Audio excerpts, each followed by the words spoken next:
High-resolution color graphics. This land of high technology. The revolution in technology that made the information age possible. Those kids are not afraid of computers. Welcome to This Week in Retro for the week of January 11th. Coming up on today's show, A long-lost Game Boy PDA. Wanted, games that SEUCK. A new book celebrating Acorn computers. And The Lost Tomb Raider. All this and more on This Week in Retro.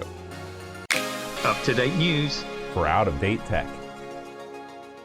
Neil, remember PDAs? Not public displays of affection. Oh, I'm talking about personal digital assistants. Those little pocket-sized gadgets that were everywhere in the 90s leading into the early 2000s that had an address book, a calendar, a calculator, and some pretty awful games. What was your PDA of choice, Neil? The Palm Pilot? The Newton? The Nokia Communicator? Never mind digital assistants, John. Do you remember public displays of affection? Do you remember when they were actually allowed? It's been so long, Neil. Hazily, I remember them. The summer of love is coming. But yes, PDAs excited me in the 90s. I had all of the above. The Palm Pilot. I can't remember the model of Palm Pilot I had, but it was a monochrome one. It was a pretty basic early one.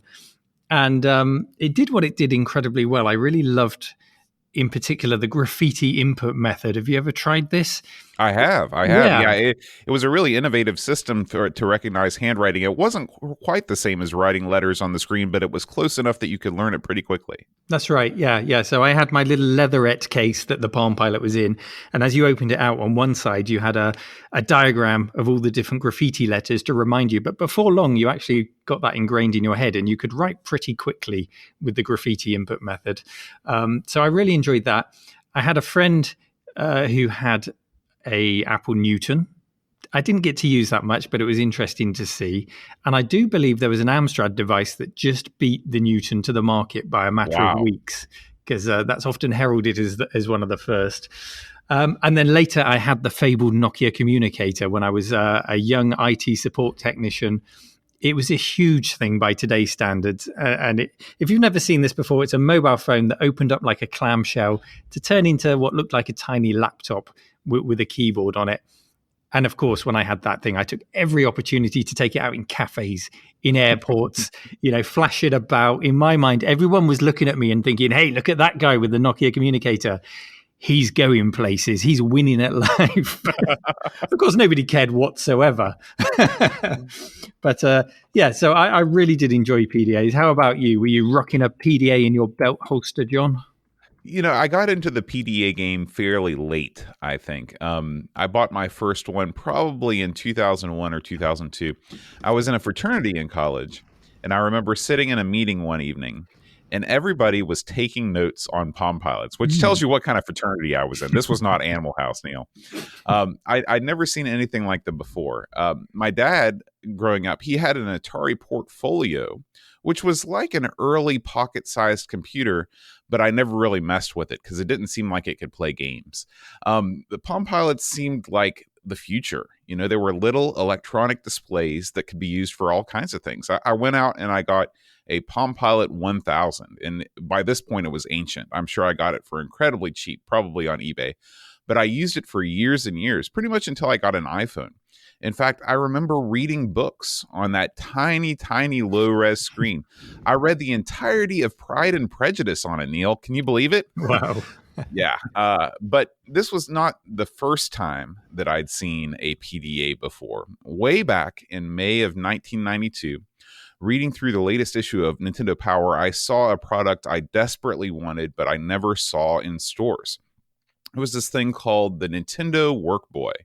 The Workboy was essentially a keyboard with small rubber keys about as wide as the Game Boy, as wide as the Game Boy is tall, that hooked up to your Game Boy and turned it into a PDA.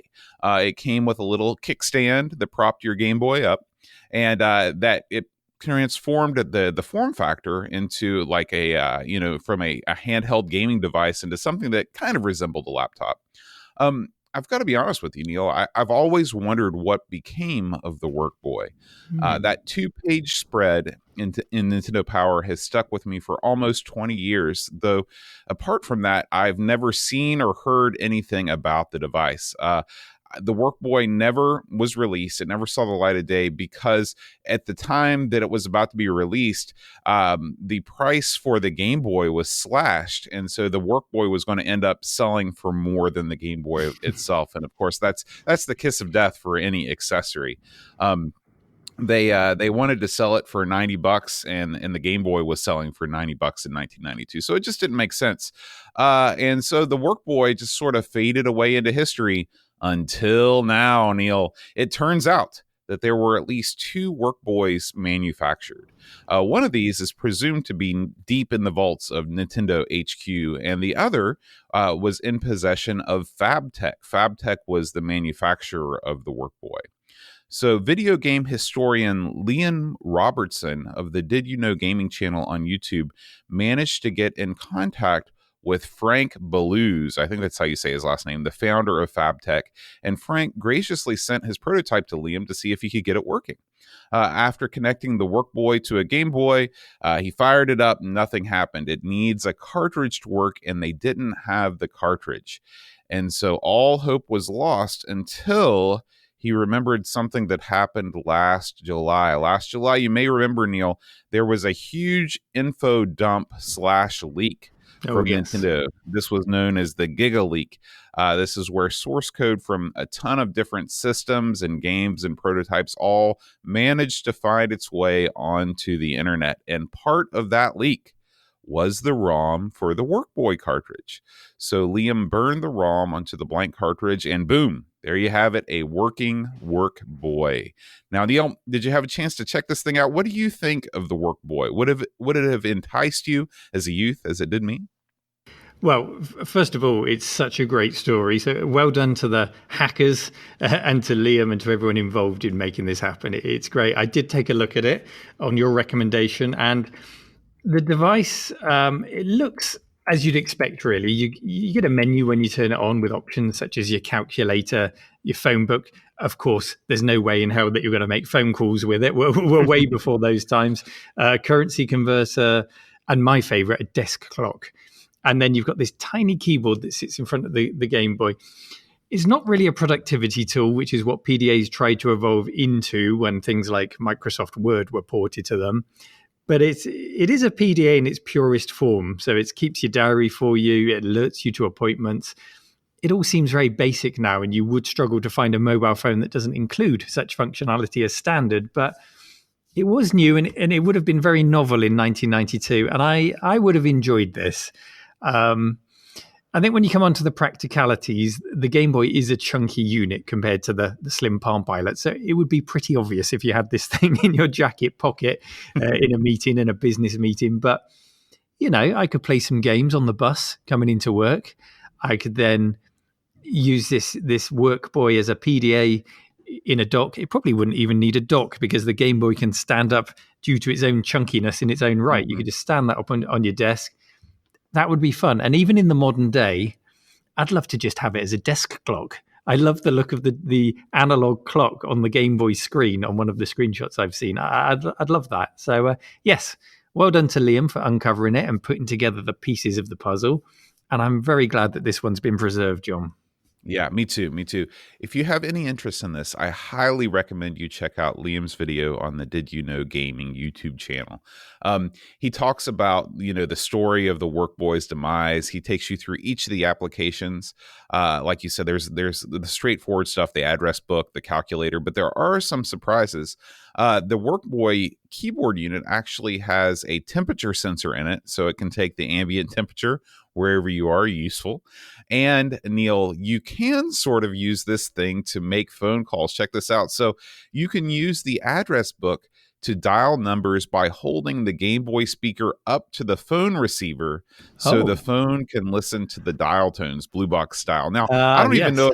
know. I don't even know if phones still work that way anymore. I guess they do, but it's you can do that. So the Game Boy was sort of ahead of the game, maybe behind. I'm not sure where in the Game Boy was in terms of being able to dial numbers using dial tones, but it's a pretty neat feature.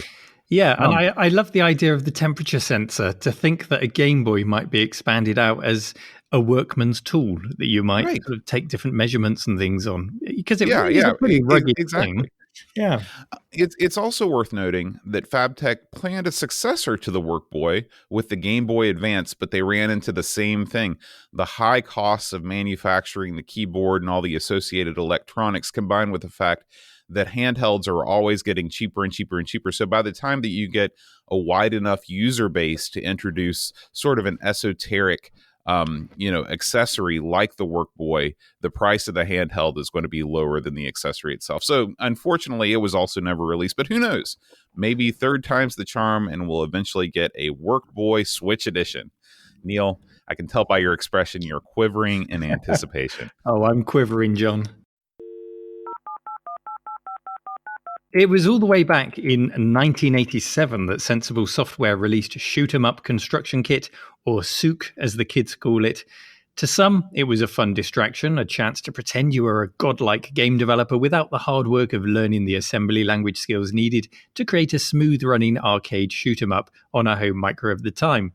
But to others, it really did become a lifelong obsession.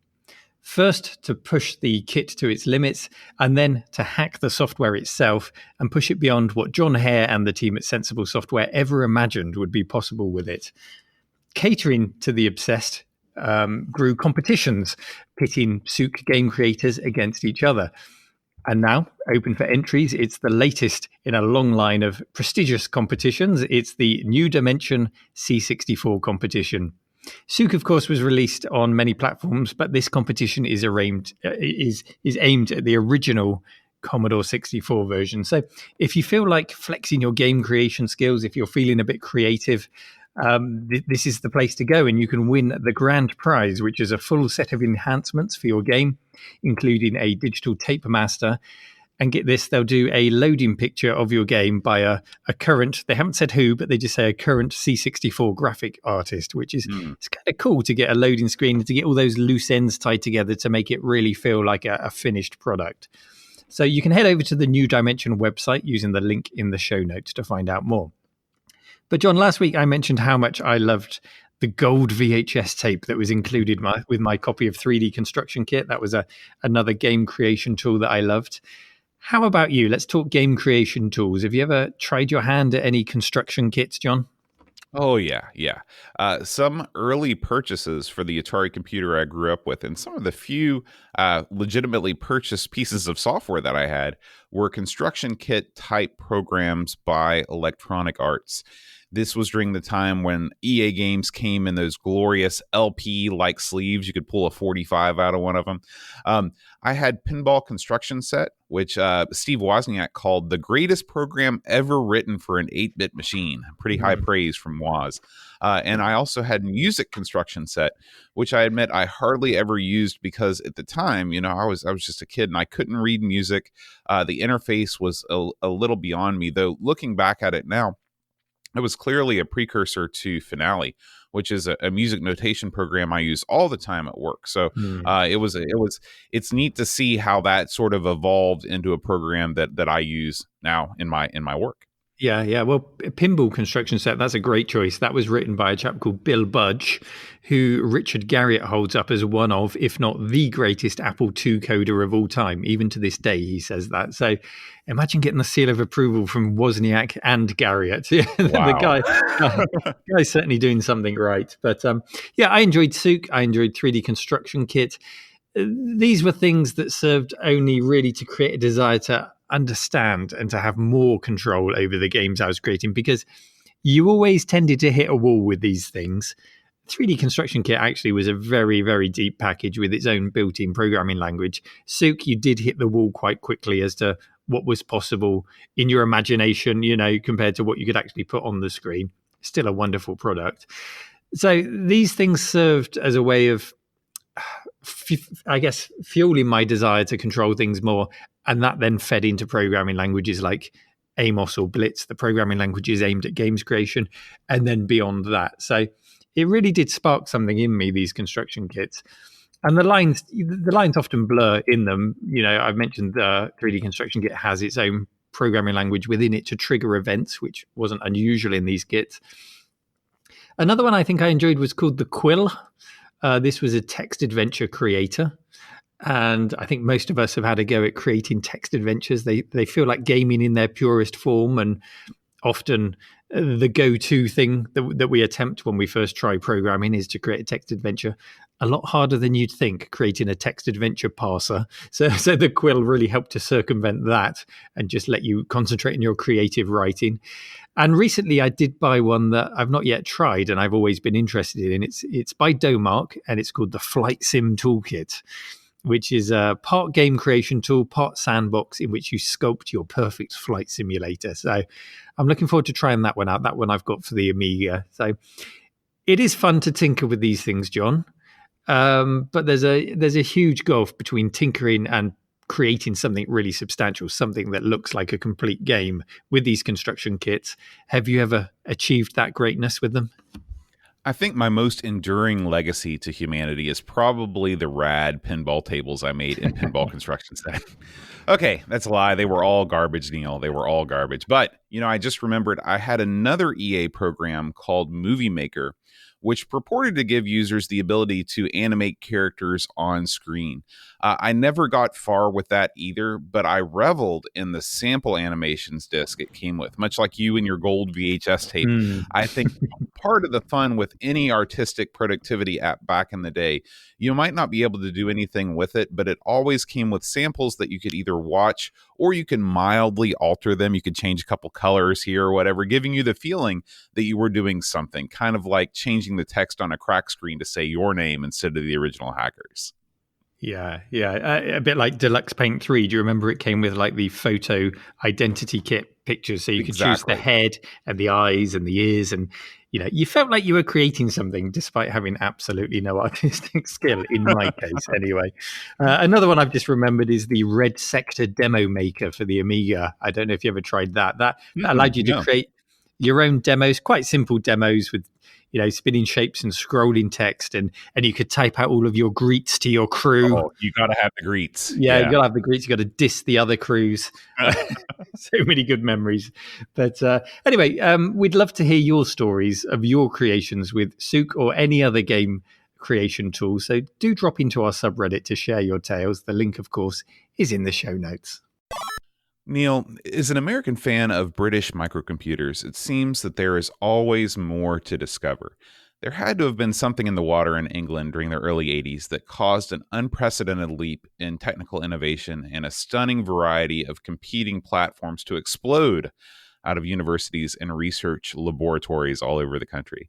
We had competing platforms here in the US, of course, but the flood of machines combined with the overall quality and quirks and features of them make your side of the pond stand apart. Wouldn't you agree?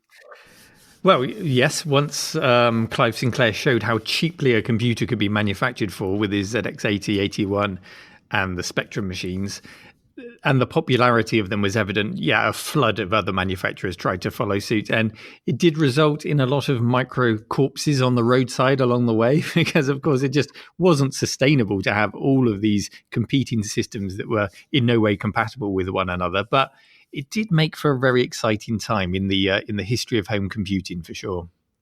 Well, one of those micro corpses, as you call them, I've yet to loot, is the line of machines from Acorn.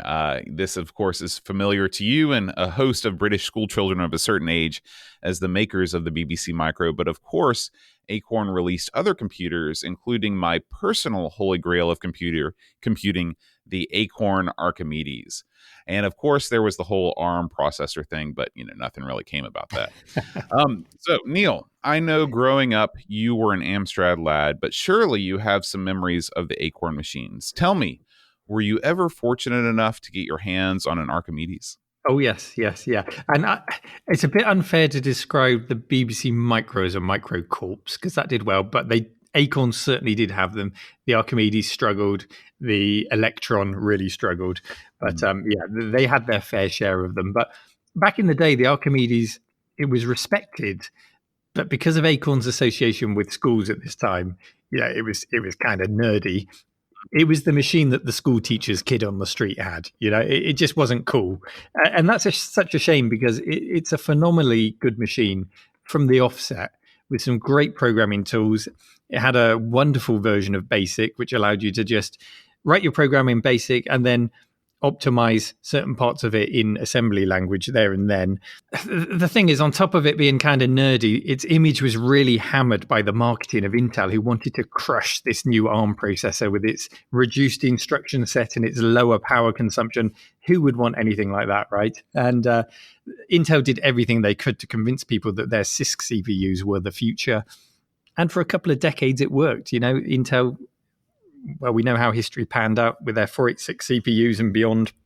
They really did hammer the competition. But who's having the last laugh now, John? We've got pockets full of ARMs these days. That's right. That's right.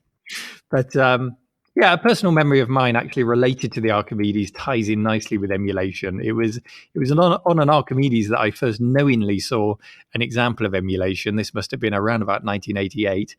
I saw a ZX Spectrum emulator running a game called The Great Escape on this machine in a classroom. And it just blew my mind. I just walked in and saw this thing, a machine behaving like another machine. How the hell does this work? To the point where it's running a game. This blew my mind. And I can probably pin that down to the very moment my obsession with emulators began. So it's all thanks to the Archimedes. Anyway, back to this book that you mentioned, John. What were we talking about? Well, Acorn Mania appears to be running wild these days. There's a brand new coffee table book for sale right now that explores the world of the software that these computers ran. The book is called Acorn, A World in Pixels, and it celebrates the heroes of the BBC Micro and the Acorn Electron games industry. It's got over 450 pages of screenshots, box art, and interviews with some of the pivotal players at Acorn back in the halcyon days of the 80s. Just to give you a small taste of what's inside, we've got histories from some of the biggest publishers on the platform, such as Superior Software and Micropower, articles on some Acorn games that were once considered lost but have recently been found, and contributions from huge names like Ian Bell and David Braben of Elite. You've got something from the Oliver twins and Kevin Toms of Football Manager fame. So the whole package is really it's tied together really nicely. Neil, have you had a chance to check this book out? What did you think? That Kevin Toms, he gets everywhere, doesn't he, with his Football Manager? He's everywhere. Have I checked this one out? Not yet. My books for this month were Ready Player 2, which I was given for Christmas, so I've just finished devouring that one. And also a lovely Kickstarter I backed has arrived called Demo Maker, The Amiga Years, which is a wonderfully nostalgic coffee table book covering the Amiga demo scene. So I've been occupied with those, but I have seen a lot of people talking about this book on Twitter, a lot of names that I respect saying really good things about this book. So I get the feeling it's a good one and I need to get hold of it. But tell me about it, John. Sell it to me. Well, for me, this book ticks a lot of the right boxes. First of all, it's massive. It's 450 pages. So you're going to get your money's worth from a content perspective. I love the cover art. It's original pixel art. It's really evocative of, the Acorn scene. It comes in a slipcase, Neil. You have no idea how much I adore a good slipcase. And the binding seems to be sound. There's a sewn-in bookmark. So whenever you're buying a book, you're buying more than just the content. You get content for days for free on the internet. That the whole package, the way that it's put together, means just as much as the content. And at £30, the price is right too. It's not too expensive, so I wouldn't be surprised if a copy were to wing its way to West Virginia before too long. Yeah. These books, these coffee table books, which are just absolutely flooded with screenshots and box art and things like that. I'm starting to think it might be the ultimate lazy way to enjoy nostalgic gaming, because you can just open these books and they're so beautifully printed that you see a screenshot, you get drawn in, all of those memories come flooding back. You just linger on that page for a bit. That's right, and none of the sort of you don't have to deal with the loading times, and if the actual game itself, if the gameplay isn't quite as you remember it, you don't have to deal with that disappointment because let's be honest. it's the look of the game that brings you back. It's Yeah. the look, and to a lesser degree, the sound of the game. But, just looking at that screenshot can sort of give you that nostalgia hit that you might need after a hard day at work. Yeah. So books, the ultimate games. So if you are an Acorn fan from back in the day, or if you're a newcomer to the scene like me and you want to see what all the fuss was about, you can purchase Acorn: A World in Pixels from iDesign. I think that's how you pronounce it, .com. Just click the link in the show notes. Video games have never shied away from borrowing ideas, being inspired by others, and, well, just outright plagiarism. And when it comes to the original Tomb Raider game, when it was released, it was pretty clear where the inspiration came from, really. It was that man with the hat and the whip, of course, Indiana Jones. Which is why I read this week's story from PC Gamer with a wry smile. It turns out that in 2006, Core Design were creating a remake of the original Tomb Raider for the Sony PSP. This was for the 10th anniversary of the original, which means that was in 2006. That means that Tomb Raider is 25 years old this year, John. Holy cow. Let that sink in for a moment. Anyway, development of this game, it didn't go to plan, and it was cancelled, with Core switching to an offering from another company, Crystal Dynamics, for the anniversary edition. So that was eventually released in 2007 using this different engine. However, that first attempt at the anniversary edition was almost finished, according to the studio manager, Gavin Rummery, and it went on to be reskinned as an Indiana Jones game. So the circle was complete. A Tomb Raider game became an Indiana Jones game, or at least nearly, because that game too was not released, and Core Design would shut it down. Well, not the game, actually. The whole of Core Design was shut down in 2010. That was the end of them. And now something has surfaced over on the website tomb-of-ash.com.